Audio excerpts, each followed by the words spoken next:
सरकार जीवा पर भी पांड्यान प्रीति नवीन को तमिलनाडु कहीं नहीं पांड्यान तमिलनाडु रे बीजेडी भली दल गठन करेंगे कि पांड्यान ना नवीन को तमिलनाडु नहीं रखा चलाई योजना। 2024 साधारण निर्वाचन में बीजेडी सरकार पतन घटिला।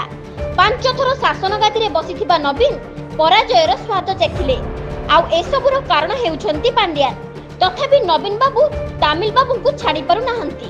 निर्वाचन पूर्व बाबू कार्तिक आईएएस चाकरी वीआरएस नहीं बीजेडी रे शामिल होइथिले, हेले बीजेडी निर्वाचन हारिबा परे सन्यास नै गले। एबे पांड्यान को स्त्री सुजाता आर कार्तिकेयन वीआरएस नै छंती।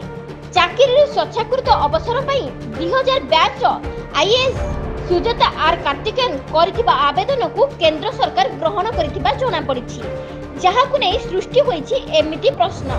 निर्वाचन परे जहाकु नै सृष्टि होइछि अनेक प्रश्न। निर्वाचन परे परे 6 मासिया छुट्टी फेरी गत नवेम्बर 26 तारिख रे अर्थ विभाग रे स्वतंत्र सचिव भाबे जोग देइथिले सुजाता। एहा परे एबे पूरी मासेरु अधिक समय धरि छुट्टी रे रही बारंबार छुट्टी बढ़ाइबाकू आवेदन करुथिले, किंतु विभाग छुट्टी देबाकू मना करिथिला। एहा परे एभली निष्पत्ति नेइछंती मैडम। एबे राजनीति करिवे ना ओडिशा छाड़िबे, बीजेडी रे जोग देबे ना विदेश पळाइबे? काहे कि वीआरएस नेले पांड्यान को पत्नी सुजाता कार्तिकेयन? एभली अनेक प्रश्न लोकंक मनरे संदेह सृष्टि करिछि। अन्यपटे एथर तमिलनाडु रे बीजेडी भली दल गठन करिवार बीके पांड्यान योजना करिथाइ पारंती बोली अनेक चर्चा। Bureau report, political Odisha.